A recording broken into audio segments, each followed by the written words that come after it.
Alright, so I've been getting a lot of questions about our RV. It's kind of a unique setup, and I thought rather than write another blog post, which is pretty much my projects around the house, I'd shoot a video. So let's go check it out right as this wind, maybe rainstorm comes rolling in.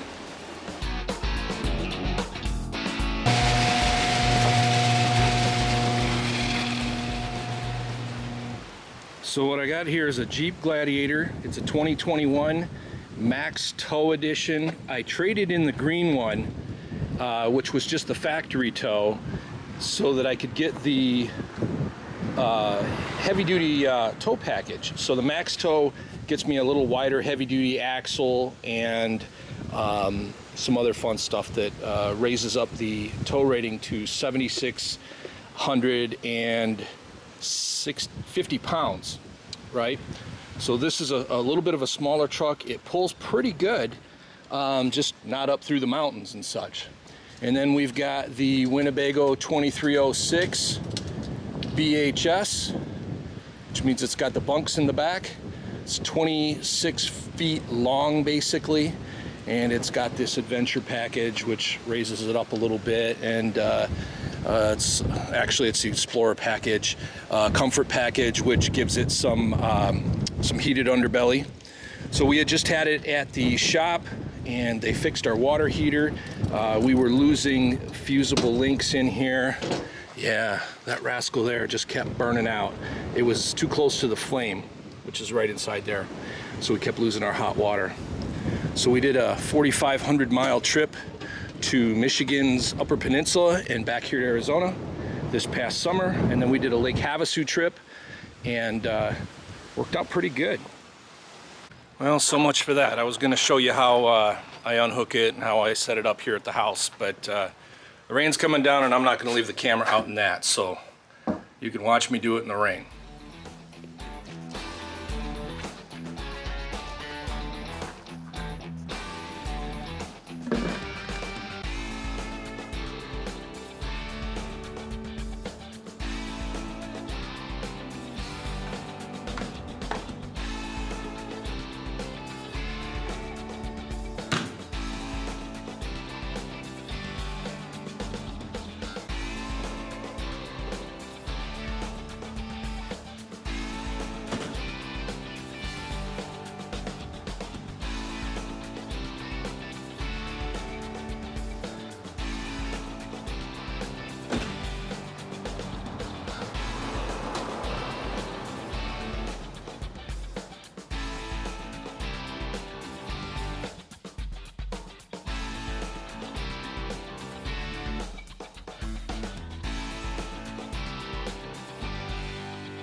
So we use this weight distribution hitch to kind of push the load off of just the rear axle there. It's kind of like a wheelbarrow. It kind of tips it forward a little bit and distributes the weight on the truck. Because again, it's a light truck, and carrying that much weight is a lot. So you'd also see here those red bags. Those are air bags that I've installed.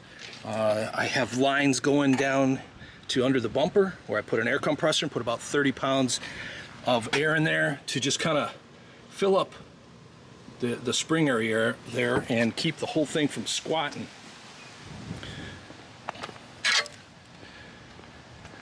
So I've got it side to side level right now. We're going to level it out. All right, I installed this little lock. So we're unlocked. And I keep a level in here so we could see how we're doing on the street. Kind of off level there, right? So I need to lower the front.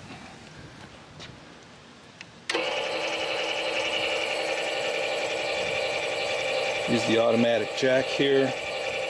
Well, it's really not automatic, it's just powered. Let's see how we did.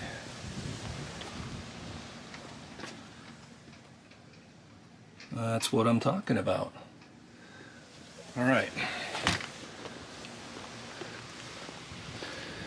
So now I've already put my 7-pin up under here, keep it dry. I like to loop my safety chains and my emergency brake cable up in there. And then this is that weight distributing hitch that you saw me doing in the rain.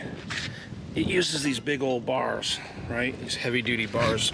Those are like the wheelbarrow handles. I'm going to keep those in here as well as the tool. All right. So, Bob the Builder, that's my case of fun stuff.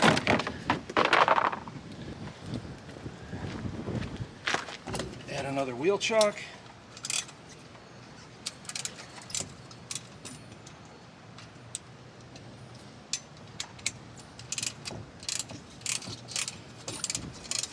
The street's kind of at an angle, so I keep it from rolling away.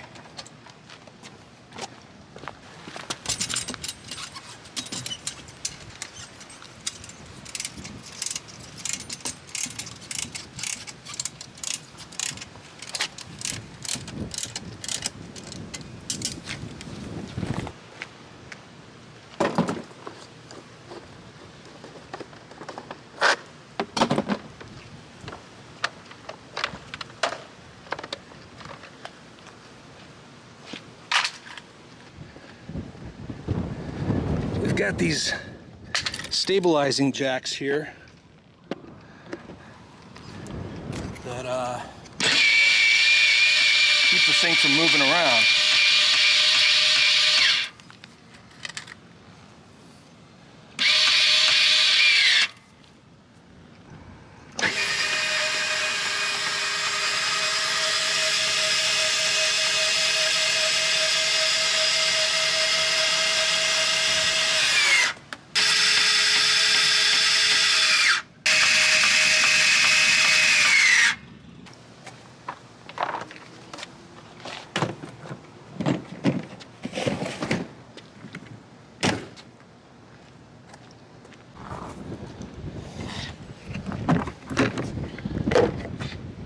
All right, Sparky. All right, 30 amp power cord. And our surge guard.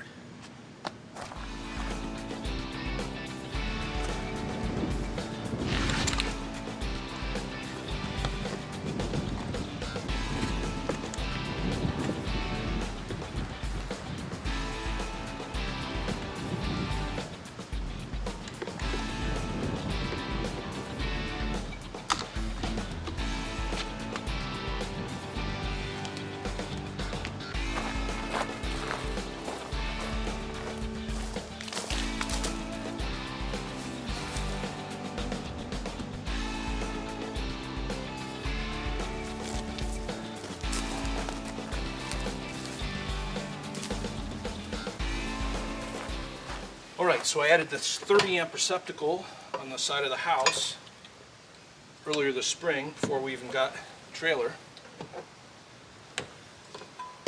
So I just plug in the suppressor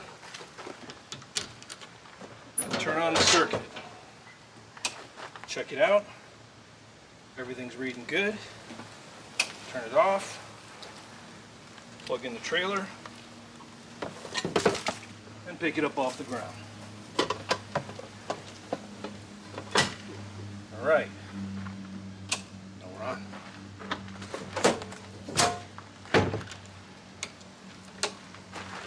Now we have power to the trailer.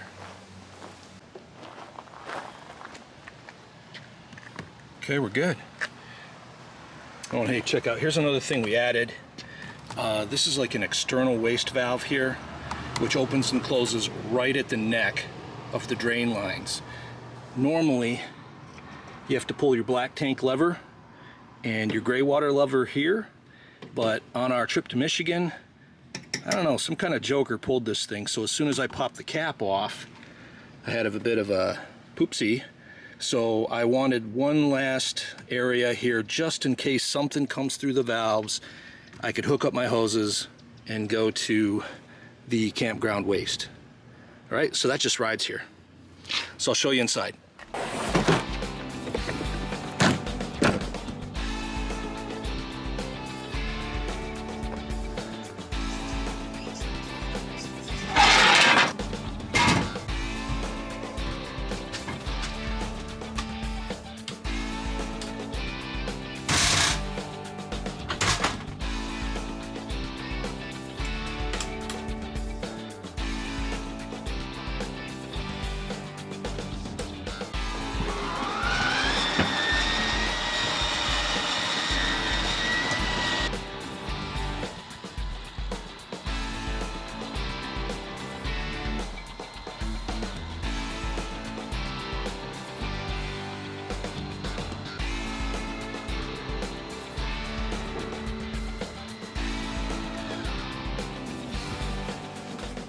All right, so I've brought it back to the house from the dealership where it was a good month and a half.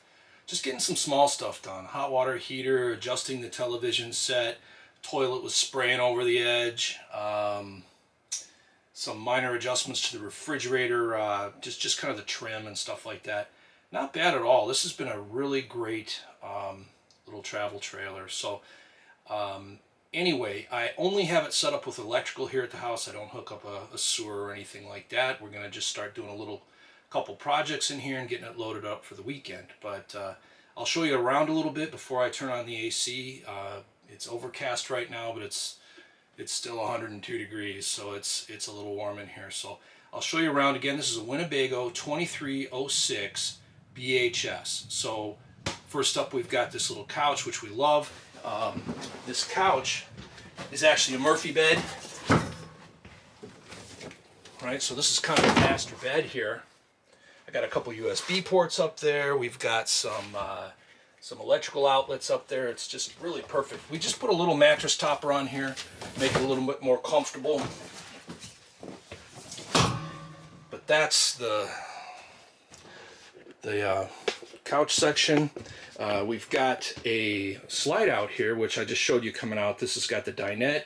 The dinette's got some under-seat storage. That came from Winnebago just like that. That's kind of one of the newer 2020, 2021 models. This is a 2021. So we got that under both seats. We got a little door as well as a hatch that we can open up. This tabletop drops down and turns into a bed. You just flip these cushions on top. So there's our travels this year, 4,500 miles. Arizona to the Upper Peninsula of Michigan and back again. First time we ever took the thing for a drive. We got our entertainment center here. That's one of the things they did. They just leveled out this TV. It came in all cattywampus, but anyway. We got a television that hooks up to park cable and satellite dish, which we don't have right now. We store some games. I did a little thing with Velcro here for the remotes for the entertainment system, which is TV and radio and satellite and DVDs and stuff like that. Beyond that, we go into our nice little bathroom there. We got a nice stand-up shower that I could fit in. I'm 5'10", little vanity, and some storage back in here, you know, for first aid kit, towels, things like that. Mounted a mirror on the back of that door. Here we got the bunks. They have lights in there and all that kind of stuff. In fact, I've hooked up this little Walmart situation here for our daughter, so all different kind of colors and fun stuff there. Also plugged in a fan because it does get flaming hot in here, so she's got controls for the lights and for the fan and everything to kind of control that. There's a door that goes outside. It's just for packing stuff in here. The bunks kind of fold up if you wanted to store bikes and stuff like that in here. Underneath that, we've got some storage. We've also got the other top bunk if our son was to ever go with us, which is pretty rare right now. Then the kitchen's over here. Convection microwave, stove top. This is a gas stove, glass top.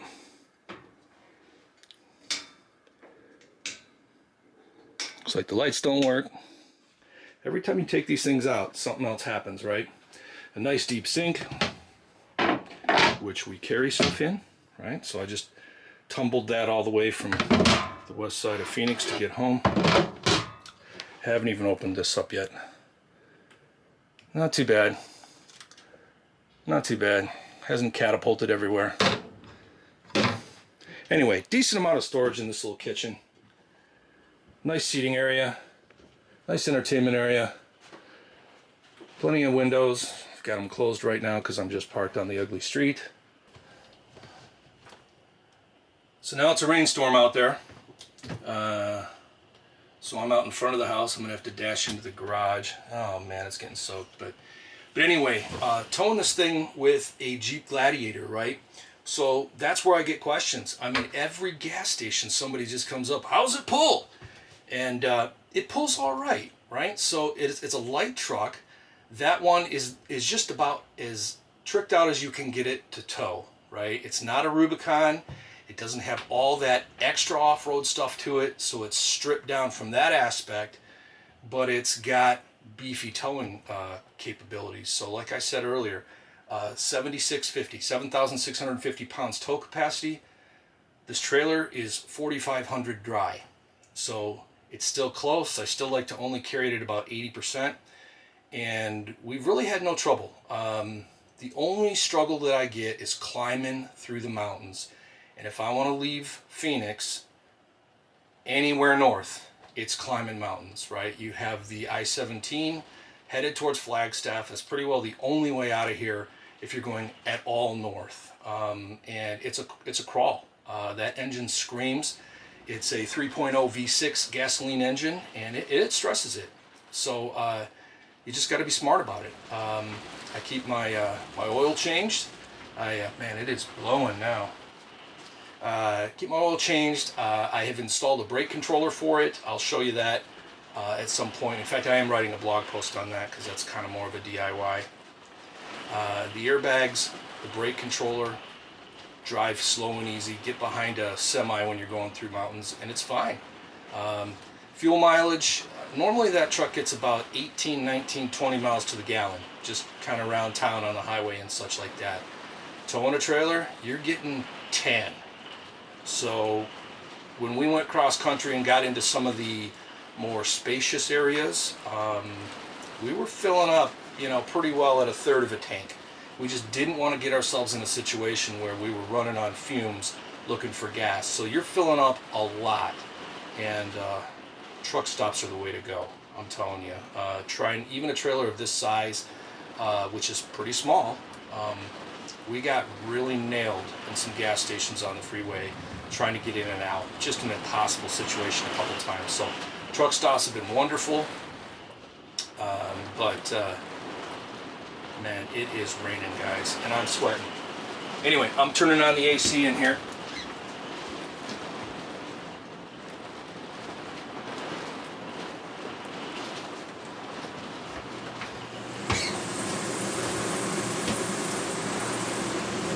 I don't even know if you can hear me, but that thing gets loud.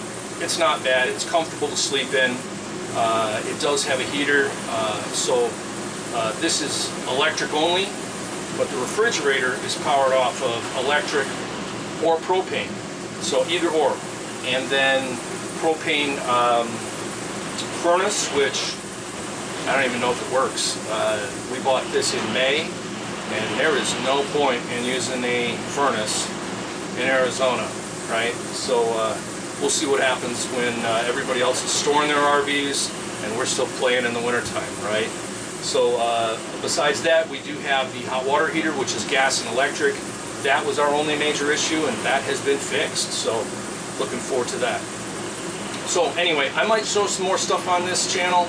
I don't know. I don't do a lot of videos, mostly the DIY blog, but I thought I'd show you around in this thing. See ya.